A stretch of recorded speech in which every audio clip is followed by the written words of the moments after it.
11 பேர் கிடைச்சாச்சு. Team ready. Match start. Cricket united Tamil நேயர்களுக்கும் வணக்கம். நான் உங்க கீகா. ஸோ இன்னைக்கு India versus South Africa series முடிவடைஞ்சிருக்கு. T20 சீரீஸ் உடைய 5th T20 match. India 30 ரன்ல win பண்ணி இந்த சீரீஸை T20 சீரீஸை வின் பண்ணியிருக்காங்க. இதோட south Africa tour of India அதுவும் முடிவடையுது. ஒரு பெரிய டூர், ரொம்ப நாளுக்கு அப்புறம் டெஸ்ட் ஓடி, அது தொடர்ந்து 5 T20 மேட்சஸ் ஆடினாங்க. அண்ட் இந்த வருஷம் இந்தியாவுக்கு, இந்தியன் மென்ஸ் டீமுக்கு மேட்சஸ் எல்லாம் இதோட முடிவடைஞ்சிருக்கு. இதுக்கப்புறம் 2026 உடைய பிகினிங் ஜான்ல தான் அடுத்த நியூசிலாந்து டூர் இருக்கு. ஸோ இதை பத்தி இந்த T20 பத்தி மட்டும் நம்ம பர்டிகுலரா இந்த வீடியோ டிஸ்கஸ் பண்ண இருக்கோம். யாரோட அப்படின்னு பாத்துட்டீங்கன்னா நம்ம எஸ்பிடி ப்ரோ கூட. வணக்கம் ப்ரோ. வணக்கம் ப்ரோ. ஸோ இந்த T20 அகமதாபாத்ல நரேந்திர மோடி ஸ்டேடியம்ல டாஸ் வின் பண்ணி சவுத் ஆப்பிரிக்கா டாஸ் வின் பண்ணாங்க. இந்தியாவுக்கு பேட்டிங் கிடைச்சது. ஒரு நல்ல பிளாட் ட்ராக். இந்தியா அதை பெர்ஃபெக்டா யூஸ் பண்ணிக்கிட்டாங்க. ஒரு 230 ஆல் ரன்ஸ் 230 அடிச்சாங்க. ஸோ இந்த ட்ராக்ல இந்தியன் பேட்டர்ஸ் எக்ஸப்ட் கேப்டன் எல்லாருமே சூப்பரான பெர்ஃபார்மன்ஸ். ஆனால் ஃபர்ஸ்ட் இங்க கில் இல்ல, சஞ்சு சாம்சன் உள்ள வந்திருக்காரு. அவருமே வந்து சூப்பரான பெர்ஃபார்மன்ஸ். ரொம்ப நாளுக்கு அப்புறம் அந்த ஓப்பனிங் ஸ்பாட் அவருக்கு கிடைக்குது. ஸோ அதை வந்து பெர்ஃபெக்டா பண்ணியிருக்காரு. ஸோ இந்த இடத்துல நான் இங்க எப்படி பாக்குறேன் அப்படின்னா, சுப்மன் கில் டீம்ல இல்லாதது டீமுக்கு வந்து அந்த ஒரு பேலன்ஸை நம்ம முன்னாடியே பேசிட்டு இருந்த மாதிரி, எல்லாருமே சோசியல் மீடியாஸ்ல பேசின மாதிரி அந்த ஒரு பேலன்ஸ் கிடைக்கிற மாதிரி நான் பாக்குறேன். இப்போ சுப்மன் கில் டீம்ல இல்ல, சஞ்சு சாம்சன் ஓப்பனிங் பண்றாரு, அபிஷேக் சர்மா கூட. மிடில் ஆர்டர்ஸ் பெர்ஃபெக்டா இருக்கு. கில் வரதுக்கு முன்னாடி எப்படி அந்த டீம் இருந்துச்சோ, நம்பர் 3 திலக் வர்மா, 4 சூரியகுமார் யாதவ், 5 and 6 ஹர்திக் பாண்டியா, சிவம் துபே, அதுக்கப்புறம் ஜிதேஷ் சர்மா அந்த ஒரு பிளேஸ்ல இருக்காருன்னு நினைக்கிறேன். I think so. இந்த மாதிரி லைனா அந்த ஆர்டர் வந்து பெர்ஃபெக்டா செட் ஆகுது. பினிஷர் ரோல்ஸுக்கு இவங்க வராங்க. மிடில் ஆர்டர்ஸ்ல திலக் வர்மா நம்பர் 3 சூப்பரா செட் ஆகி அவருடைய பேட்டிங்குமே எனக்கு சூப்பரா இருந்துச்சு. ஸோ அப்படிங்கிறது சுப்மன் கில் தான் ஒரு ப்ராப்ளமா, உண்மையாலுமே சுப்மன் கில் தான் ஒரு ப்ராப்ளம் அப்படிங்கிற மாதிரி இந்த டீமுடைய பேலன்ஸுக்கு அப்படி இருந்த மாதிரி தான் எனக்கும் தோணுச்சு. ஸோ நீங்க எப்படி ஃபீல் பண்றீங்க? சுப்மன் கில் ப்ராப்ளமான்னு கேட்டா அந்த ஸ்டாட்ஸ் வைஸும் சரி, அவரோட பர்ஃபார்மன்ஸ் வைஸும் சரி, நீங்க சொல்றது வந்து ஏறக்குறைய உறுதின்னு தான் நான் சொல்லுவேன். நீங்க சொல்றதுக்கான காரணங்கள் இது வந்து நம்ம வந்து மனசாலாம் நம்ம சொல்லலை. ஒரு பிளேயரை வந்து டீக்ரேட் பண்றதோட வழி என்னன்றது நமக்கு தெரியும். அந்த மாதிரி நாங்க வந்து யாரையும் நாங்க ஹேட்லாம் நாங்க பண்ணல. ஃபர்ஸ்ட் ஒரு டிஸ்க்ளைமரை நான் சொல்லிடுறேன். இது வந்து சுப்மன் கில் மேல ஹேட்லாம் கிடையாது. நாங்க சொல்றது full and full based on stats, based on performance, based on impact. நான் ஒரு ஸ்டாட் சொல்றேன். ஒரு வருஷமா சுப்மன் கில் இல்லாம இந்தியன் டீமு, அவர் இல்லாம போகும்போது 10 தடவை 200+ எடுத்திருக்காங்க. அவரு 9 தடவை இப்போ 200+ எடுத்திருக்காங்க சுப்மன் கில் இல்லாம. சுப்மன் கில் இருக்கும்போது நீங்க எடுத்து பாத்தீங்கன்னா 3 தடவை தான் 200+ எடுத்திருக்கிறாங்க. அதுவும் அதுல ஒண்ணு வந்து ஜிம்பாப்வே, ஒண்ணு வந்து ஸ்ரீலங்காவோட. கடைசியா அந்த சுப்மன் கில் இருக்கும்போது அந்த 200 வந்தது வந்து ஏசியா கப்ல ஸ்ரீலங்கா அகேன்ஸ்டா. அந்த மேட்சும் இந்தியா வந்து டை தான் பண்ணும். இன்னொன்னு, சுப்மன் கில் இருக்கும்போது நம்ம பெருசா ஸ்கோர்ஸ் வரமாட்டுது பவர் பிளேஸ்ல. இன்னைக்கு நம்ம பார்த்தோம் எந்த அளவு பவர் பிளேல ஸ்கோர் வந்துச்சு. ஏன்னா 2 பேட்ஸ்மேனும் சேர்ந்து அடிச்சாங்க. சுப்மன் கில் ஃபார்ம் அவுட்ல இருக்கிறார். அவர் ஃபார்ம் இல்லாம நீங்க வந்து ஃபோர்ஸ் ஃபிட் பண்ணின்னு இருக்கிறது என்னை பொறுத்த வரைக்கும் சரி கிடையாது. நீங்க வேணா ஒரு மூவ் ஆன் பண்ணி பார்க்கலாம். 2 ஃபார்மேட்ல இருக்கட்டுமே. ஒரு ஃபார்மேட் நீங்க வந்து ஃபோர்ஸ் ஃபிட் பண்ணி அது வந்து டீமோட காம்பினேஷன் அடி வாங்கி நீங்க டீமுக்கு தலைவலி கொடுத்து நீங்க அவருக்கும் நீங்க வந்து எக்ஸ்டர்னல் ப்ரெஷர் கொடுக்குறீங்க. ஏன்னா அவரை வந்து நீங்க ஈஸியா அவர் உள்ள கொண்டு வரீங்க. சோசியல் மீடியால அது ஒரு அட்டாக். சோசியல் மீடியா வந்து பிளேயர்ஸ் வந்து எடுத்துக்க கூடாதுதான். ஆனா எந்த அளவுக்கு நம்மளால ப்ரொடெக்ட் பண்ண முடியும் அந்த ஒரு இம்பாக்ட்? ஏன்னா தடிக்க விழுந்தா சோசியல் மீடியான்ற காலகட்டம் இது. நம்ம ஒண்ணு ஆதிகால இதுல எல்லாம் இல்லை. நம்ம இப்போ தடிக்க விழுந்தா சோசியல் மீடியா காலம். அவங்களால எந்த அளவுக்கு தான் அவங்களை ப்ரொடெக்ட் பண்ணினே இருக்க முடியும்? ஒரு மூவ் ஆன் பண்ணி பாருங்க. நாளைக்கு வேற ஸ்குவாடு வேற இது பண்றாங்க, வேர்ல்ட் கப் ஸ்குவாடுக்கு. ஒரு நல்ல கரெக்டான காம்பினேஷனோட இந்தியன் டீம் போறது நல்லதுன்னு தோணுது. திருப்பியும் நான் வந்து போஸ்டர் பாய், ஆல் ஃபார்மேட் பிளேயரு அதெல்லாம் நீங்க நினைச்சுக்கின்னு நீங்க வந்து அவரை எடுத்துன்னு போனீங்கன்னா சரியா இருக்குமான்னு எனக்கு தெரியல. என்ன பண்றாங்கன்னு பாப்போம். எஸ், நீங்க சொன்ன மாதிரி அடுத்து அந்த ஒரு இடத்துக்கு தான் வரலான்ட்டு இருந்தேன். நாளைக்கு இந்தியன் டீமோடைய T20 world cup squad and நியூசிலாந்து சீரீஸோடைய ஸ்குவாட் அனௌன்ஸ் பண்றாங்க. T20 பொறுத்த வரைக்கும் அந்த ஏறத்தாழ அந்த நியூசிலாந்து சீரீஸ் இருக்க போற பிளேயர்ஸ் தான் வேர்ல்ட் கப்புக்கும் ஆட போறாங்க. ஸோ அது எந்த மாற்றமும் இருக்காது. அந்த வேர்ல்ட் கப்புக்கு ஒரு 10 days முன்னாடி தான் அந்த சீரீஸ் வருது. ஸோ அப்படிங்கும் போது அந்த ஒரு T20 வேர்ல்ட் கப்புக்கு முன்னாடி பிளேயர்ஸ் எல்லாம் எப்படி இருக்காங்க அப்படிங்கறதுக்கான ஒரு டெஸ்டா தான் இருக்கும் அந்த சீரீஸ் அப்படிங்கிறது. ஸோ அந்த ஸ்குவாட் நாளைக்கு அனௌன்ஸ் பண்றாங்க. ஒரு சில பிளேயர்ஸ் ஒரு சில இடம் கன்ஃபார்ம் ஆயிருச்சு. கேப்டன், ஒரு சில ஸ்டார் பிளேயர்ஸ், டீமுக்கு முக்கியமான ஆளுங்களுடைய பேர்லாம் கன்ஃபார்ம் ஆயிருச்சு. குயிக்கா சொல்லிருங்க, சுப்மன் கில்லுக்கு அந்த இடத்துல பிளேஸ் உறுதியா இல்ல? இப்ப இந்த மேட்சை பார்த்துட்டு ஏதோ ஒரு இம்பாக்ட் சுப்மன் கில் இல்லாம டீம் பேலன்ஸ் பெர்ஃபெக்டா இருக்குன்னு நம்புறாங்களாம். Shubman Gill T20 world cup ஸ்குவாட்ல இருப்பாரா மாட்டாரா? ஸ்குவாட்ல இருப்பார். அதுல ஸ்குவாட்ல இருந்துருவாரு. ஆனா வந்து பிளேயிங் லெவன்ல கிடைக்குமான்னு அது வந்து அங்கேயும் நம்ம செக் பண்ணணும். திருப்பி இவங்க வைஸ் கேப்டன் சுப்மன் கில்னு உள்ள கொண்டு போனாங்கன்னா ஆட்டோமேட்டிக்கா சஞ்சு சாம்சன் வெளியே. வைஸ் கேப்டன்ஷிப் சேஞ்ச் ஆகிற பட்சத்துல சுப்மன் கில்ல வந்து அவங்க வந்து ஒரு ஃப்ளோட்டரா தான் பார்ப்பாங்க, ஒரு பெஞ்ச் பிளேயரா தான் அவர் இருப்பார். இப்போ பார்ப்போம். ஸ்குவாடு விரைவில் ஆக்சுவலா இந்த வீடியோ போடும்போது நமக்கு அன்னைக்கு அந்த நாள், அதாவது ஸ்குவாட் வெளியாகிற நாளா இருக்கும். ஸோ அதாவது இப்ப இன்னைக்கு நீங்க வீடியோ பார்த்துட்டு இருக்கோங்க, இன்னைக்கு ஸ்குவாட் எப்படி வருது அப்படிங்கிறத பார்த்துருவோம். அது அப்படியே அங்கிருந்து மூவ் ஆன் ஆகி இன்னைக்கு ஒருத்தரோட இன்னிங்ஸை பத்தி நம்ம பேசாம கடத்திடவே முடியாது இந்த வீடியோவை. ஆக்சுவலா ஹர்திக் பாண்டியா என்ன மாதிரி அடிங்க, சரியான அடி. The OG Pandya is back. Kumki படத்துல ஒரு டைலாக் வரும், கொம்ப அடிவாரத்துல இறங்கிட்டான்னு மிரட்டல் விட்டு, கொம்ப அடிவாரத்துல இறங்கிட்டான்னு மிரட்டல் விட்டு போயிருக்கான் சார். இதுதான் கொம்பனோட ஸ்டைலு அப்படிங்கிற மாதிரி வேர்ல்ட் கப்புக்கு பாண்டியா இறங்கிட்டான்னு மிரட்டல் விட்டுட்டு தான் போயிருக்காரு. ஸோ கொம்பனுடைய ஸ்டைல் இதுதான். ஒரிஜினல் கொம்பனை வேர்ல்ட் கப்ல பாப்பீங்க. ஸோ இந்த சீரீஸ் இந்த 16 பால்ல 50, அடுத்து யுவராஜ் சிங் அடுத்து இந்தியாவுக்கு 50 ஃபாஸ்டஸ்ட் 50 அடிச்சது இன்னைக்கு ஹர்திக் பாண்டியா தான். ஓஜி பாண்டியாவை பார்த்த மாதிரி, ஒரு 2019 பாண்டியாவை பார்த்த மாதிரி ஒரு ஃபீலிங். நீங்க முன்னாடி சொல்லியிருந்தீங்க மும்பை இந்தியன்ஸை பத்தி பேசும்போது, குஜராத் டைட்டன்ஸுக்கு பாண்டியா போன உடனே நம்பர் 4ல ஆடிட்டு இந்த பினிஷிங் பாண்டியா வந்து நம்ம பார்க்கவே முடியல அப்படின்னு. இன்னைக்கு பாத்தீங்களா அந்த கிளிம்ஸ் தெரிஞ்சிச்சா? வந்த உடனே மொத பால் 6. அடுத்து அந்த ஸ்பின்னர்ஸ் டவுன் அண்டர்நீத் பால் போய் 6 அடிக்கிறதா இருக்கட்டும், டீப் இன்சைட் த கிரீஸ் போயிட்டு அவருடைய அந்த ஃபேமஸ் அந்த ஸ்லைஸ் ஒண்ணு பண்ணி விடுவாரு. இந்த எப்படி சொல்றது, பின்னாடி ஒரு ஸ்லைஸ் பண்ணி விடுவாரு. அதே மாதிரி அந்த மினி ஹெலிகாப்டர் ஷாட் நல்லா டீப் இன்சைட் த கிரீஸ் போயிட்டு ஸ்டாண்ட்ஸ் ஓபன் பண்ணி சிக்ஸர்ஸ் எல்லாம் அடிப்பாரு லெக் சைட்ல. அந்த மாதிரியான சிக்ஸர்ஸ் இன்னைக்கு பார்த்தோம். அந்த ஓஜி 2019 2018 அந்த காலத்து பாண்டியாவை நம்ம இப்ப திரும்ப பார்க்க முடியுது. இந்த பினிஷிங் ரோல், பினிஷர் பாண்டியா கொம்ப இறங்கிட்டா சார், இட்ஸ் அபிஷியல் அப்படிங்கிற மாதிரி வந்துருச்சு. அண்ட் அடிச்சு முடிச்சு 50 அடிச்சுட்டு தலைவன் ஸ்டைல்ல ஒரு கிசிங் ஒன்று போட்டிருப்பாரு, பிளைன் கிஸ் ஒன்று கொடுத்துருப்பாரு. ஸோ ரொம்பவே சூப்பரா இருந்துச்சு ஹர்திக் பாண்டியா. ஸோ இதுதான் இந்த ஆட்டிடியூட் தான் நமக்கு தேவை. இந்த மாதிரியான ஒரு பிளேயர் தான் இந்தியன் டீமுக்கு பினிஷரா இருக்கணும் அப்படின்னு. ஸோ உங்களுடைய வாயில இருந்து சில வார்த்தைகள் ஹர்திக் பாண்டியாஸ் இன்னிங்ஸ் கேட்கணும்னு ஆசைப்படுறோம். சிம்பிள். ஹர்திக் பாண்டியா வந்து மனசளவுல வந்து ஒரு கிளாரிட்டியோட இருக்கிறார். நம்ம ஒரு காமெடி டைலாக் ஒன்று வரும், எண்ணமும் செயலும் நல்லா வந்து சூப்பரா இருந்துச்சுன்னா கண்ணு அப்படியே பண்ணு மாதிரி தேசஸ் தெரியும். அந்த மாதிரி பாண்டியாவோட பெர்ஃபார்மன்ஸ்ல ஒரு தேசஸ் தெரிஞ்சுது. என்ன அடி வந்ததுல இருந்து அந்த ஃபர்ஸ்ட் பிளாட் 6 ஒண்ணு பறக்கும். இன்னைக்கு மேட்ச்ல கேமராமேன் ஜஸ்ட் மிஸ்ல எஸ்கேப் ஆவாரு ஃபர்ஸ்ட் 6. ஜஸ்ட் மிஸ்ல இல்ல, கையிலே வாங்குவாரு. இன்னைக்கு மொத்தம் 3 தாக்குதல் வாங்கினாங்க. ஒன்னு டிகாக்கு, ஒன்னு கேமராமேனு, சம்மந்தமே இல்லாம வந்து அம்பையர். சுத்தி நீ ரத்தகாவை மட்டும் தான் வாங்கல, மத்தபடி எல்லா இது உள்காயெல்லாம் வாங்கிட்டு தான் இருந்தாங்க எல்லாரும். என்ன அடி பொழந்து எடுத்தாரு பாண்டியா, யாராலையும் நிறுத்தவே முடியல இன்னைக்கு. ஆக்சுவலா நீ சொல்ல போனா மும்பை இந்தியன்ஸ் ஃபேன்ஸுக்கு வந்து ஒரு ஜாக்பாட்டான நாள். பாண்டியா அடிச்சாரு, திலக் அடிச்சாரு, பும்ரா மஜா பண்ணாரு, அப்புறம் டீகாக்கு கூட அடிச்சாரு, புது வரவு டீகாக்கு கூட அடிச்சு கொடுத்தாரு. எல்லாமே பக்காவா போச்சு. நம்ம ஆளு சூரியகுமாரை தவிர அவர் மட்டும் அடிச்சிருந்தா இன்னும் கொஞ்சம் ஃபுல்ஃபில் ஆயிருக்கும்.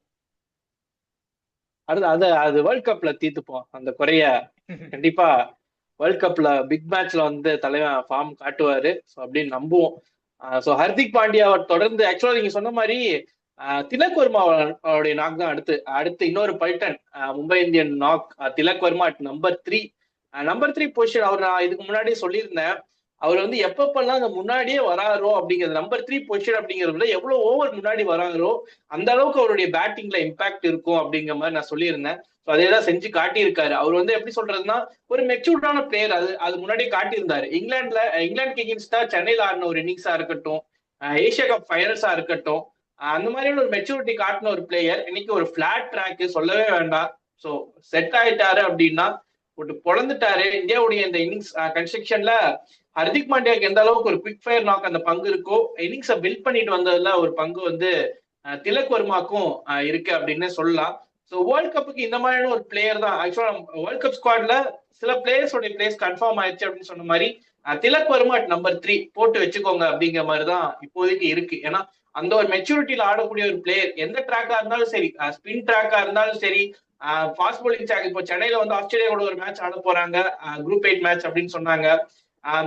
கொழும்புல போய் ஒரு மேட்ச் ஆட போறாங்க, அங்கேயுமே கண்டிஷன்ஸ் கொஞ்சம் ட்ரிக்கியா இருக்கும். அப்படிங்கும் போது திலக் வர்மா மாதிரியான players for the world cup அந்த ஒரு மென்டாலிட்டியில இருக்க பிளேயர்ஸ் அப்படின்னு பாத்துட்டீங்கன்னா இன்னிங்ஸ் கன்ஸ்ட்ரக்ட் பண்ணி எடுத்துட்டு போவாங்க. நம்ம அந்த சென்னை இன்னிங்ஸை பத்தி நம்ம சென்னை இன்னிங்ஸ் அந்த நாக்கை நம்ம எடுத்து பார்த்துட்டாலே தெரியும். டெய்லண்டர் பேட்டரோட நின்று காமா எந்தெந்த பால்ஸை ஹிட் பண்ணணும், எந்தெந்த பால்ஸை விட்டு ஆடணும், எப்பப்பெல்லாம் ஆக்சிலேட் பண்ணணும், எப்பப்ப பிரேக் போடணும் அப்படிங்கறத பெர்ஃபெக்டா எடுத்துட்டு போவார் திலக் வர்மா. இந்த ஒரு ஏஜ்ல ஒரு 24-25 ஏஜ்ல அந்த ஒரு மெச்சூரிட்டி அப்படிங்கிறது இப்பவே காட்ட ஆரம்பிச்சிருக்காரு. வேர்ல்ட் கப்புக்கு ஒன் ஆஃப் த மெயின் பிளேயரா இருக்க போறாரு திலக் வர்மா.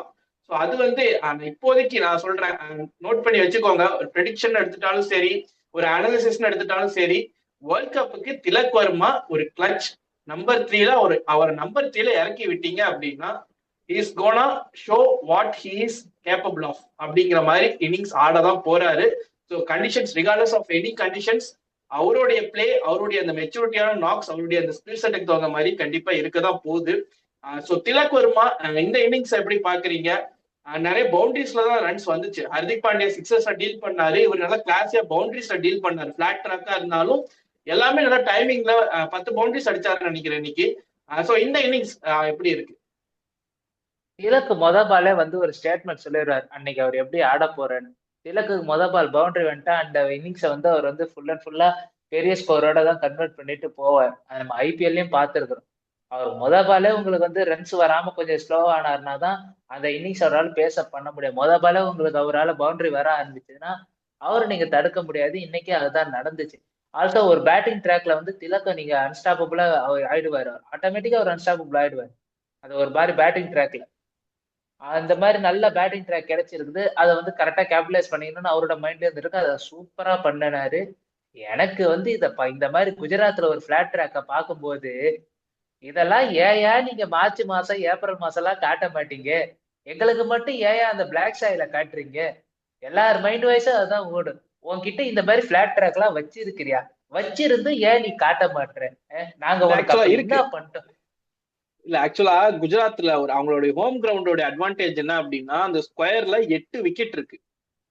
8 விக்கெட்ல ஒரு ரெட் சாயில் விக்கெட்டு, ஒரு பிளாக் சாயில் விக்கெட்டு, ரெண்டும் கலந்த மாதிரியான விக்கெட், இந்த மாதிரியான விக்கெட்ஸ் நிறைய அந்த 8 விக்கெட்ஸுமே டிஃப்ரெண்ட் வேரியேஷன்ஸ்ல இருக்கு.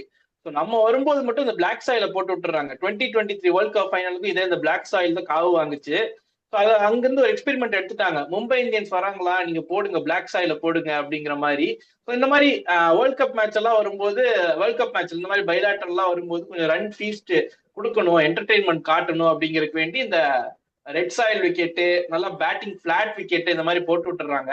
மும்பை இந்தியன்ஸ்னா கொஞ்சம் டர். அதனால மும்பை இந்தியன்ஸ் வரும்போதெல்லாம் அந்த பிளாக் சாயில் விக்கெட்டை போட்டு ஹோம் அட்வான்டேஜை யூஸ் பண்ணிப்போம் அப்படிங்கிறது அவங்களுக்கு சொல்லப்போனா அது ஒரு அட்வான்டேஜ். இப்போ சென்னையிலாம் பார்த்துட்டீங்கன்னா டர்னிங் ட்ராக்ஸ் தான் கிடைக்கும்.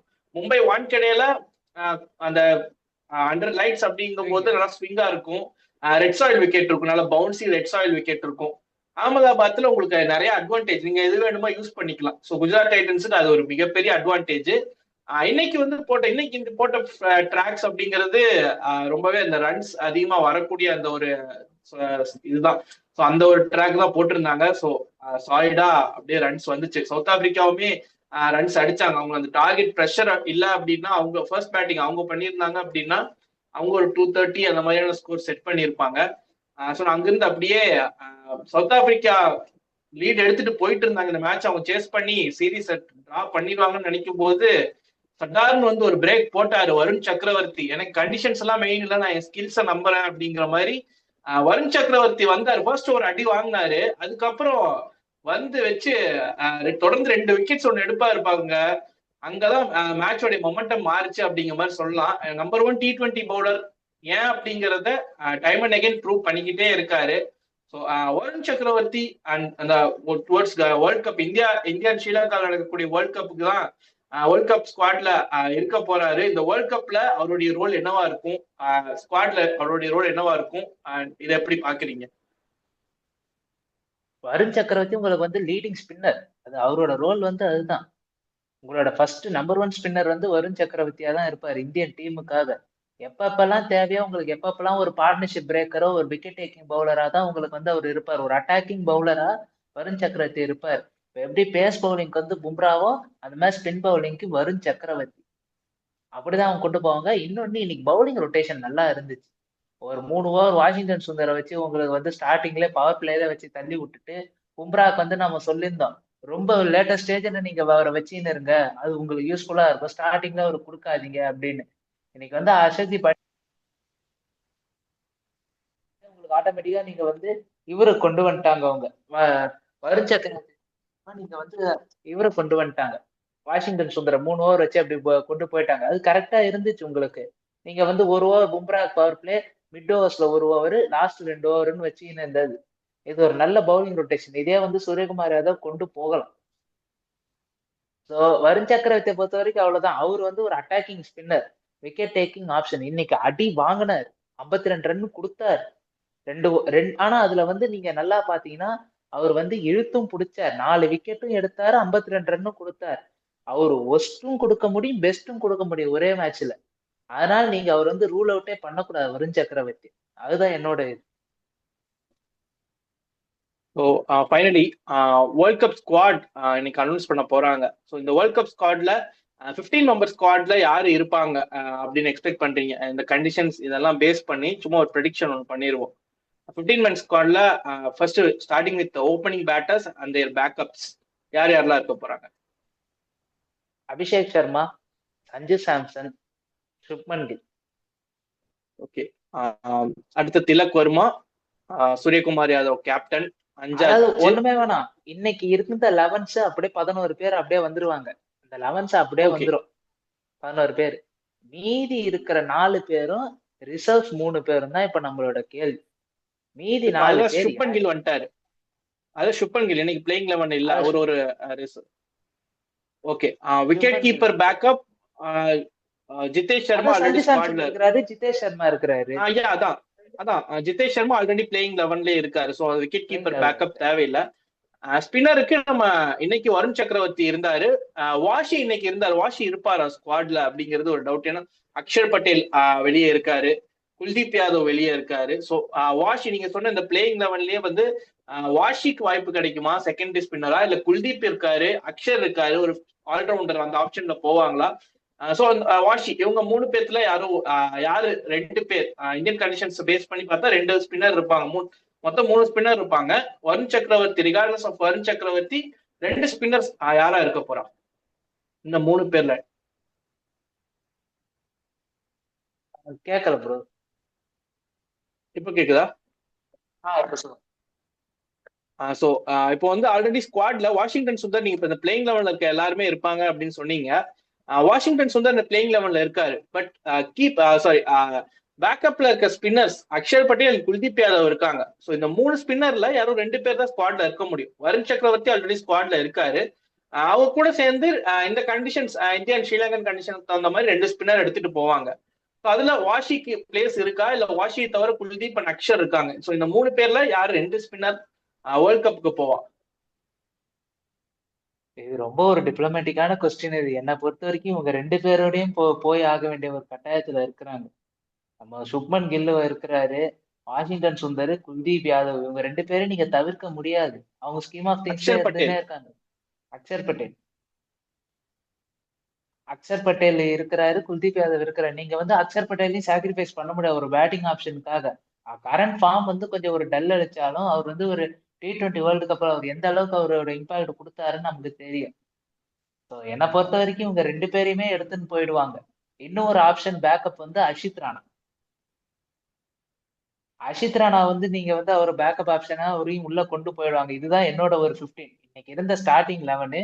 அது கூட வந்து சுப்மன் கில்லு, அப்புறம் வந்து குல்தீப் யாதவ், அக்சர் பட்டேல், அஷித் ராணா. ரிசர்வ்ஸ்ல வந்து யசஸ்வி ஜெய்ஸ்வால் வருவார். மீதி 2 ரிசர்வ்ஸ் வந்து இவங்க எப்படி வேணாலும் கொண்டு போவாங்க. அது வந்து யசஸ்வி ஜெய்ஸ்வால் ஒண்ணு, இன்னொரு ரிசர்வ் வேணா ரிங்கு சிங் வேணா இருப்பாரு. இன்னொரு ரிசர்வ் ரிங்கு சிங். இது 2 தான் என்ன இதுதான் ஒரு 17 மெம்பர் ஸ்குவாடா நான் இப்போதைக்கு நான் வச்சிருக்கிறேன். அக்சர் பட்டேல் இப்போ ஒரு இன்ஜுரின்றதுனால வெளியே போயிருக்கிறாரு. இந்த ஸ்குவாட்ல இருந்து நியூசிலாந்து சீரீஸுக்கு அவர் தான் கொண்டு போவாங்க. அவரோட அசஸ்மெண்ட் பார்த்துட்டு தான் நம்ம ஒரு முடிவும் பண்ணணும். அவர் நியூசிலாந்து சீரீஸ் வந்து பர்ஃபார்ம் பண்ணிட்டாருன்னா ஓகே.